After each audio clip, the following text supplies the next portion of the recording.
चलते हैं हमारे इस कोर्स के 10th मॉड्यूल पे और मॉड्यूल का नाम है long term discipline and self growth. Short term के लिए हम लोग कुछ रिजोल्यूशन कर भी लेंगे, शॉर्ट टर्म के लिए हम डिसिप्लिन कर भी सकते हैं, लेकिन हमें क्या करना पड़ेगा, लॉन्ग टर्म डिसिप्लिन और लॉन्ग टर्म विजन के बारे में सोचना पड़ेगा और उसी से इम्पैक्टफुल होती है हमारी सेल्फ ग्रोथ, क्योंकि जितने ज्यादा हम परसिस्टेंट रहेंगे उतने ज्यादा हम एक्शन लेंगे, उतनी ज्यादा हमें रिजल्ट मिलेंगे। तो इसके लिए दोस्तों एक कोट में यहाँ जरूर बोलना चाहूंगी, persistent and determination alone are powerful. तो हम चलते हैं हमारे 10th मॉड्यूल पे। 10th मॉड्यूल हमें क्या क्या कहता है, तो नंबर 1 पॉइंट है कंटिन्यूस इंप्रूवमेंट।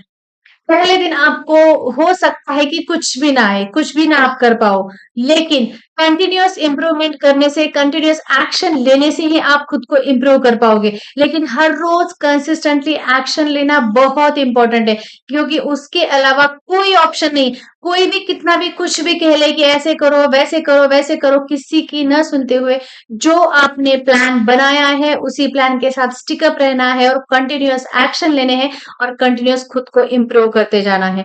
नंबर मिस्टेक, इस हमारे पूरे जर्नी के दौरान हो ना हो कुछ ना कुछ मिस्टेक मुझसे भी हुए होंगे, और आप जब ये डिसिप्लिन का प्लान तैयार कर रहे हैं तो आपसे भी मिस्टेक जरूर होंगे, क्योंकि यहाँ पे कोई भी परफेक्ट नहीं है। इस दुनिया में कोई परफेक्ट नहीं है। हर कोई अगर सीखा है और सक्सेस की सीढ़ियां चढ़ है या फिर ऊंचाई हासिल की है तो 100% वो उसने खुद ने मिस्टेक की है, उस मिस्टेक को सुधारा है, उसने वहां पे लर्न किया है और में फिर वो क्या हुआ है, सक्सेसफुल हुआ है। तो इसके लिए बहुत ज्यादा इंपॉर्टेंट है कि क्या आपने मिस्टेक कल की है वो आज आपको मिस्टेक दोहराना नहीं है।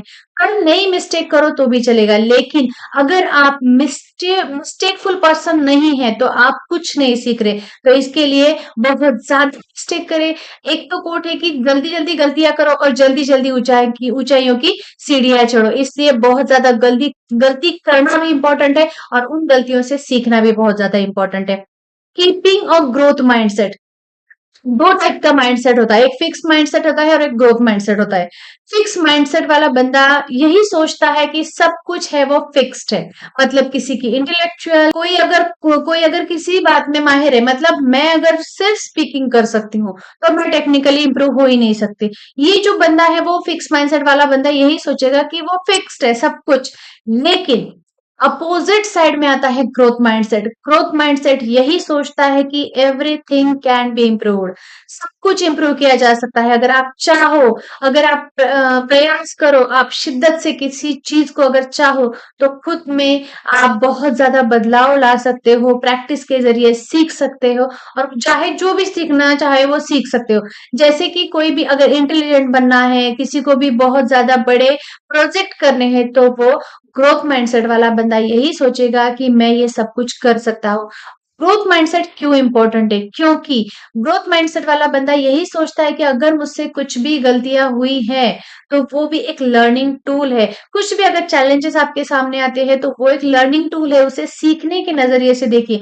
अगर आप कुछ सीखते ही नहीं तो आप आगे कैसे जाओगे। तो इसके लिए हमेशा खुद का एक ग्रोथ माइंडसेट रखे, हमेशा पॉजिटिव सोचे, दूसरों के बारे में भी अच्छा सोचे, खुद के बारे में भी अच्छा सोचे। ना किसी को कुछ कहना है बोलना है, सिर्फ खुद के लिए अच्छा सोचना ये भी ठीक है। लेकिन अगर आप कहीं पे भी निगेटिव सोच रख रहे हो तो वो आपको बहुत ज्यादा हार्मफुल है, क्योंकि किसी भी निगेटिव थॉट का इम्पैक्ट पहले आप पे पड़ता है और फिर बाद में दूसरों पे पड़ता है। तो इसके लिए हमेशा ग्रोथ माइंडसेट रखें। जो भी आपके विजन्स है, जो भी आपके प्लान है, जो भी आपके गोल है, उसे आप स्टिकअप रहिए और उसी दिशा में प्रयत्न करते रहिए। उसी दिशा में जो भी आपके छोटे छोटे जो भी आपके प्रयत्न है, ट्राई है, वो क्या करेंगे, आपको जल्दी उस वहां पे ले जाएंगे। और इसी के लिए डिसिप्लिन इंपॉर्टेंट है, क्योंकि गलतियां तो हर कोई करेगा, लेकिन अगर ग्रोथ माइंडसेट है तो 100% आप उस गलतियों से सीखोगे भी। रिफ्लेक्टिंग रेगुलरली, हमेशा रिफ्लेक्शन एक ऐसे सोचा जाता है कि रिफ्लेक्शन करना मतलब टाइम वेस्ट करना। बहुत सारे जो लोग हैं वो ऐसे सोचते हैं कि क्यों रिफ्लेक्शन करना चाहिए, क्यों यार ये टाइम बर्बाद करना।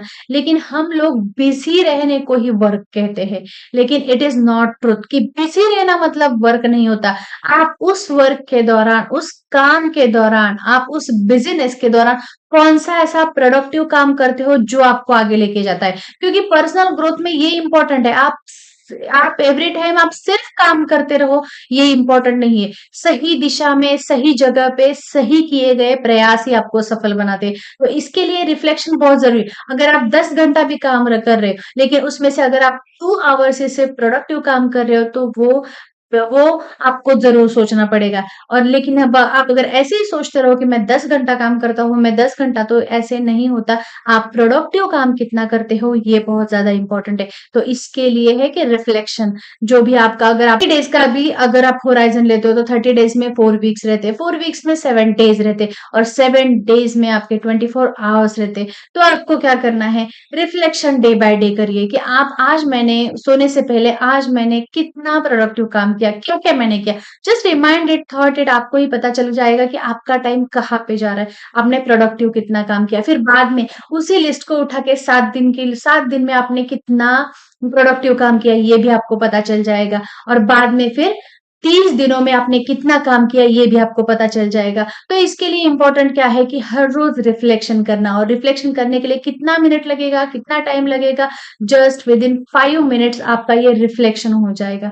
तो इसके लिए इम्पोर्टेंट है कि हर रोज हमेशा खुद को, हर रोज एक बार तो रिफ्लेक्शन के लिए टाइम दीजिएगा। नंबर 5 पे आता है सेटिंग न्यू चैलेंजेस। एक चैलेंज आपको, ये डिसिप्लिन की जो आपको माउंटेन चढ़ना है, तो इसके लिए आपको सेटिंग द चैलेंजेस आपको करना पड़ेगा। मैंने जैसे बताया था कि पहले हम 10 सेट कर लेते हैं, फिर 30 सेट कर लेंगे, फिर 50 सेट करेंगे, और फिर 100 सेट करेंगे। किसी भी वर्क का हो, अगर आज आप 10 पेजेस रीड कर रहे हो, तो कल कल या फिर 2-3 दिन बाद मैं 20 पेजेस रीड करूँगा। 3-4 बाद आफ्टर 1 वीक आप क्या करोगे, एक 15 पेजेस या फिर 30 पेजेस पढ़ोगे। ऐसे आपको क्या करना है, सेटिंग न्यू चैलेंजेस, खुद के सामने चैलेंजेस देना है कि मैं इतना-इतना काम, इतना-इतना वर्कआउट मैं इतना-इतना कर लूँगा। और तब जब आप चैलेंजेस दोगे, तो आपका ब्रेन एक्चुअल में एक्टिवेट हो जाएगा कि मैं ये कैसे कंप्लीट कर सकता हूँ, क्योंकि ये एक विनर वाली सिचुएशन तैयार हो जाती है। और जब आपका ये विनर वाला माइंडसेट तैयार हो जाता है कि मुझे तो जीतना है, मुझे खुद को ही हराना है, खुद ही जीतना है, तब आप एक अलग तरीके से काम करने के लिए शुरुआत कर देते हो। और इसीलिए डिसिप्लिन में बहुत ज़्यादा इम्पोर्टेंट है सेल्फ कंट्रोल, और खुद को एक हमेशा पॉजिटिव एनवायरनमेंट में रखें, पॉजिटिव ट्राइंग करें कि पॉजिटिवली रह कैसे सकते हो आप, और औरों को भी पॉजिटिव रखें। इससे क्या होगा, आप खुद भी पॉजिटिव रहेंगे, और आपके आजू-बाजू के लोग हुए वो भी पॉजिटिव रहेंगे, वो भी डिसिप्लिन रहेंगे। तो ये तो हमारा पूरा डिसिप्लिन का कोर्स था जो आपने सुना। आई होप आपको ये अच्छा लगा होगा। 100% मैं चाहती थी कि आपके लाइफ में कुछ वैल्यू ऐड हो, क्योंकि मैंने बहुत सारे बुक्स पढ़ के फिर मैंने खुद पे अप्लाई करके ये क्रक्स निकाला हुआ था। तो ये आई होप कि यू एन्जॉयड इट, और मुझे कमेंट करके ज़रूर बताना कि ये आपको कैसे लगा।